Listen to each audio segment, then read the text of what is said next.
আমাদের চারপাশে অহরহ পরকীয়া নামক শব্দটাই জড়িয়ে পড়ছে। হাজারো সংসার এই বিষাক্ত পরকীয়ার কারণে ভেঙে যাচ্ছে। মা বাবা ছাড়া হচ্ছে হাজারো শিশু। হ্যালো এভরিওয়ান, আসসালামু আলাইকুম। Welcome to back to my channel. আশা করছি আল্লাহর রহমতে সবাই ভালো আছেন। আলহামদুলিল্লাহ, আমিও ভালো আছি। এই পরকীয়া নামক ভয়াবহতা থেকে কিভাবে আপনারা ফিরে আসবেন, আজকে এরকম একটা ভিডিও নিয়ে আপনাদের মাঝে হাজির হলাম। কোথাও স্কিপ না করে ভিডিওটি শেষ পর্যন্ত দেখার অনুরোধ রইল। আমার আজকের ভিডিও টপিক হলো, স্ত্রীকে কেন পুরুষের ভালো লাগে না, পুরুষ কেন পরকীয়ায় জড়িয়ে পড়ে। বলুন তাহলে মূল ভিডিওতে। এক ব্যক্তি বলেছিলেন, আমার স্ত্রী দেখতে অসুন্দর নয়, তবু কেন জানি তাকে আর এখন দেখতে ভালো লাগে না। আমাদের বিয়ে হয়েছিল 5 বছর হলো। আমাদের বাড়িতে 3 বছরের একটা ছেলে সন্তান রয়েছে।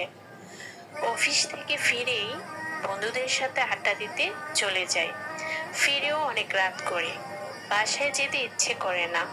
অথচ বিয়ের শুরুতে অফিস থেকে বেরিয়ে ছুটতাম স্ত্রীর টানে। অফিস না থাকলে সারাদিন বাসায় থাকতাম, ওকে নিয়ে ঘুরতে যেতাম। কি যে ভালো লাগতো তখন আমার স্ত্রীকে। আর এখন ওর দিকে তাকাতেই ইচ্ছে করে না। ও আশেপাশে ঘুরলে বিরক্ত লাগে। বাইরে থাকলে ওর ফোন আসলে ধরি না, মেসেজ পাঠালে দেখি না। আর বাসায় থাকলে ও কিছু বললে অনাগ্রহ হুহা বলে চুপ করে থাকে। কেন এমন হচ্ছে বুঝতে পারছি না। এই সমস্যা যে আমার সাথে তা নয়, আমি আরো অনেক পুরুষের মধ্যে এই সমস্যা দেখেছি। তাদের মধ্যে অনেকেই স্ত্রীর প্রতি আগ্রহ হারিয়ে পরকীয়ায় করছে। কেন পুরুষেরা একটা সময় স্ত্রীর প্রতি আগ্রহ হারিয়ে ফেলে, এটা জানার জন্য আমি যত পুরুষের সাথে কথা বলেছি তাদের সবার উত্তর ছিল এরকম। একটা জিনিস কতদিন ভালো লাগে, তাদের উত্তরটা আমার কাছে সঠিক মনে হয়নি। কারণ এক জিনিস বেশি দিন ভালো না লাগা স্বাভাবিক হতো, তাহলে তাদের ক্ষেত্রেও হতো, কিন্তু তা তো হচ্ছে না। স্ত্রীরা বিয়ের যত বছর পরই হোক, সে প্রথমের মতোই আগ্রহ করে স্বামীদের সাথে কথাবার্তা বলে, ঘুরতে চায়। একটা সময় আমার মনে হলো, এটা কি পুরুষের মানসিক সমস্যা? ডাক্তার দেখালে ভালো হয়ে যাবে। আমি দ্বিধাদ্বন্দ্বে মনে একদিন গোপনে এক মানসিক ডাক্তারের কাছে গেলাম। ডাক্তার আমার সব কথা শোনার পর বললেন, আপনি কি আল্লাহকে বিশ্বাস করেন? বললাম, জি, বিশ্বাস করি। ডাক্তার বলল, আল্লাহর এক নির্দেশনা আপনাকে বলবো, যদি মানতে পারেন তাহলে আপনার এই সমস্যা দূর হয়ে যাবে। কোনো ওষুধ লাগবে না, গ্যারান্টি দিচ্ছি। আমি বললাম, সেটা কি?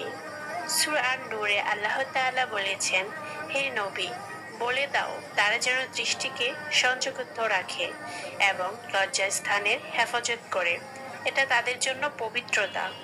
এবার ডাক্তার দৃঢ়কণ্ঠে বললেন, আল্লাহর এই নির্দেশনা 1 মাস পালন করুন, তারপর নিজেই পরিবর্তন বুঝতে পারবেন। সন্দেহের কণ্ঠে বললাম, এটাতে কাজ হয়ে যাবে? ডাক্তার বললেন, অবশ্যই কাজ হবে, কিন্তু আমাকে কথা দিতে হবে আপনি এই নির্দেশনা নিখুঁতভাবে পালন করবেন, কোনো ফাঁকি দেওয়া চলবে না।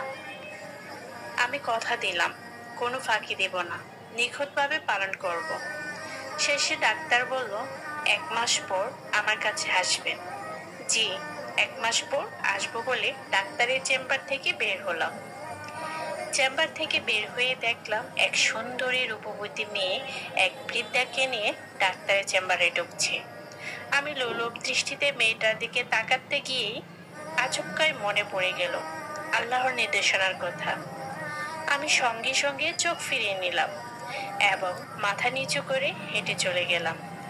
এরপর পথে ঘাটে যদি কোনো মেয়ের দিকে চোখ পড়তো তবে চোখ সরিয়ে নিতাম এবং দৃষ্টি নত করে হাঁটতাম। এভাবে 2 দিন যাওয়ার পর অনুভব করতে লাগলাম, নারীর শরীর দেখার জন্য আমার মনে অস্থিরতা তৈরি হয়েছে, কিন্তু কোনো পরনারী বা ফোনে কোনো নোংরা ছবি দেখা যাবে না, কারণ এটা আমার আল্লাহর নির্দেশ, যেটা আমি পালন করব বলে কথা দিয়েছি। এভাবে দৃষ্টি সংযত রেখে ও লজ্জাস্থানের হেফাজত করে 15 দিন পর অনুভব করলাম আমার মাথায় স্ত্রীর ভাবনা ছাড়া আর কিছুই কাজ করছে না। সেদিন অফিস থেকে বেরিয়ে বন্ধুদের সাথে আড্ডা না দিয়ে পাগলের মতো ছুটতাম স্ত্রীর দিকে। পরের দিন ডাক্তারের কাছে গেলাম। এখনো তো 1 মাস হয়নি। হেসে বললাম আমার সমস্যা দূর হয়ে গেছে এবং আমি বুঝতে পেরেছি কেন পুরুষেরা স্ত্রীর প্রতি আগ্রহ হারিয়ে ফেলে।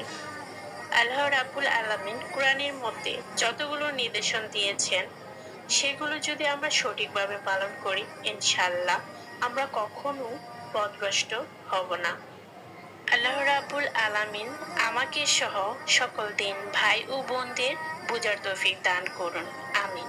আমার আল্লাহ কত সুন্দর, কত দয়ালু, আমাদের জন্য কত সুন্দর নির্দেশনা দিয়ে রেখেছেন।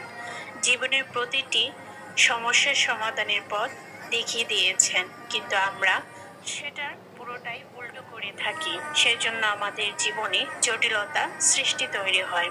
তাই আমরা চেষ্টা করব আমাদের রবের সকল নির্দেশনা মেনে চলার। আমার আজকের ভিডিওটি আপনাদের কেমন লেগেছে অবশ্যই কমেন্ট করে জানাবেন। যদি ভালো লেগে থাকে অন্যদেরকে দেখার সুযোগ করে দেবেন। জনস্বার্থে অবশ্যই ভিডিওটি বেশি বেশি করে শেয়ার করে দেবেন, এতে করে অনেকে উপকৃত হতে পারে।